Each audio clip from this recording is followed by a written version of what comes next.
Go for main engine start. We have main engine start. They built a component for the space shuttle. 2, 1. We were the only one that could do it. Booster ignition. 40 years after the Challenger disaster, some of these men want to set the record straight. We were providing O-rings for their specifications. I'm Fox 13 investigative reporter Nate Carlisle. Here's what did and did not happen at a Utah company with ties to Challenger. 7, 6. We have main engine start. 4, 3, 2, 1, and liftoff. Liftoff of the 25th Space Shuttle mission, and it has cleared the tower. We were just proud to be part of this program and be part of the success part of it. In 1986, Wallace Jeffs worked in sales at Hydra-Pac. Then located in Salt Lake City, Hydra-Pac made rubber seals for all sorts of industrial equipment. Its most famous contract was to construct sort of gaskets for the Space Shuttle boosters. As a member of our nation's space program, we at Hydra-Pac took pride in the work we've submitted. Jeff Wall was in sales at Hydra-Pac too. He even still has some of the old invoices related to the space program. This is the first time either he or Jeffs has given interviews about Hydra-Pac's role with Challenger. It can be a sensitive topic, not just because of the 7 lives lost, but also who the families at Hydra-Pac were and where they worshipped. Wall's father, Lloyd Wall, founded Hydra-Pac in 1976, and when we looked at that original incorporation paperwork, we noticed another name, Rulon T. Jeffs. But it was common for people. It just showed loyalty to him as a religious leader. Wallace Jeffs is one of the late Rulon T. Jeffs' 65 or so children. In 1986, the elder Jeffs led a polygamous group that would go on to be incorporated as the Fundamentalist Church of Latter-day Saints. Rulon Jeffs was a CPA, and Hydra-Pac had employed his firm to do the accounting business. I do know that there was no participation on his part in the business itself. A company in northern Utah, Morton Thiokol, had the primary contract to build the shuttle boosters, but it needed huge gaskets called O-rings. For scale, I'm 5 feet 10 inches tall, so you can see in this example in the Rocket Garden in northern Utah the size of the booster. The O-rings were 12 feet in diameter. Lloyd Wall worked at an earlier incarnation of Morton Thiokol, and the company subcontracted the work to him and Hydra-Pac. The O-rings were designed to conform under pressure and to keep the metal surfaces keeping the gases in. Using a plumbing gasket, Wallace Jeffs explains how O-rings were constructed. The O-rings were made by an extruded round rubber cord. We were a contractor that joined the cord into an O-ring like this. You had to have very good dexterous hands to sand the ring.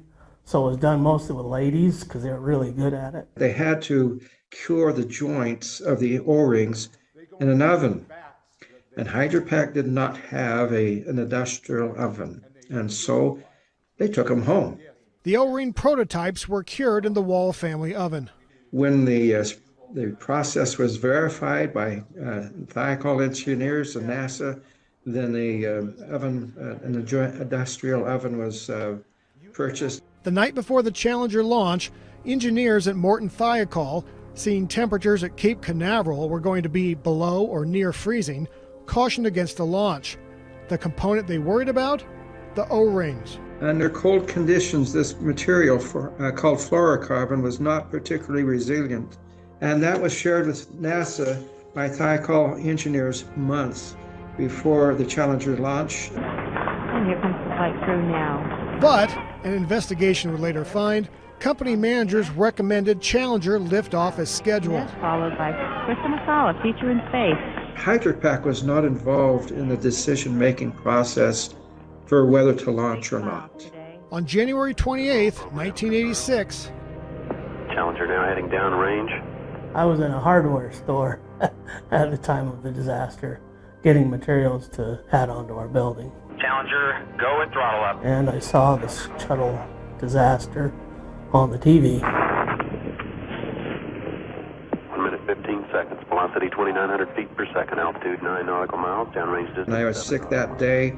I was asleep until my brother called me, and he says, you know, the Space Shuttle Challenger blew up. Flight controllers here looking very carefully at the situation. Obviously a major malfunction. And I couldn't understand that.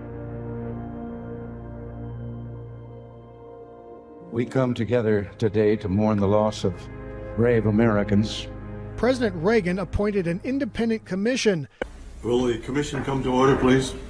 that included heroes of the American space program. Investigators soon focused on the right booster joint and its O-ring. The O-rings had not failed and were not faulty. A commission report stated the disaster, quote, was caused by a failure in the joint between the two lower segments of the right solid rocket motor. The specific failure was the destruction of the seals, end quote. The O-rings were indeed damaged during the launch and breached, but it was a faulty joint design that allowed this to happen. The commission report mentions HydroPack only in an appendix. The commission found no quality problems with the O-rings, but nevertheless recommended an improved manufacturing process and that HydroPack keep better documentation of that process and inspections. Not in a million years did I think it was our O-rings. But the report hasn't stopped people from referring to the O-rings as faulty. The other myth would be the fact that we were somehow at fault for the Challenger disaster, which is absolutely false. Matters weren't helped in 1988, 2 years after the disaster, when newspapers across the country ran headlines about inspectors at HydroPack finding cut marks on new O-rings. Sabotage was suspected, but none of the damaged O-rings ever made it onto a space shuttle, and no one was ever charged with a crime. By then, Lloyd Wall had sold HydroPack to Wallace Jeffs and his brothers. A lot of the stress of the shuttle disaster put stress on the business. They didn't know whether that was going to even succeed. They thought they were going to lose the contract from Morton Thiokol. But HydroPack kept the deal, and its O-rings flew on every space shuttle. Jeff Wall stayed on and became program manager for the Space Shuttle O-ring program. And so I was very involved after the Challenger accident. Over the years, various FLDS businesses have been found or accused of underpaying workers and sending money to church leaders. But Wallace Jeffs says in the years he owned HydroPack, he only ever gave personal tithings. So you can't say that everything that came from NASA went to the church.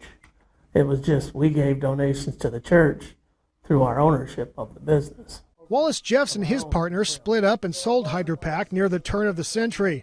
He now lives in Montana. Jeff Wall now lives in Missouri.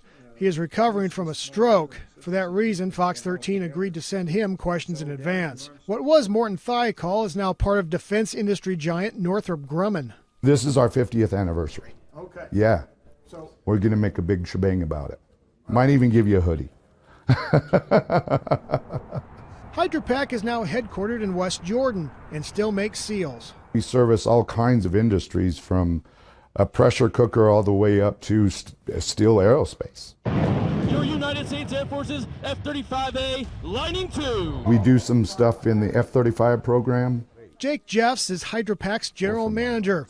Yes, he's yet another son of Rulon T. Jeffs. But again, you said, it is a point of pride for you that your father helped found this company? Sure, yeah. But no one in current HydroPack ownership worships with the FLDS. I would say that there is a shared history, background, experience. The story of the Challenger O-rings is also part of that history. I felt a sense of pride that we were exonerated. In West Jordan, Sometimes when we reach for the stars, we fall short. Nate Carlisle, Fox 13 News. That we're still blessed with heroes like those of the Space Shuttle Challenger. Utah.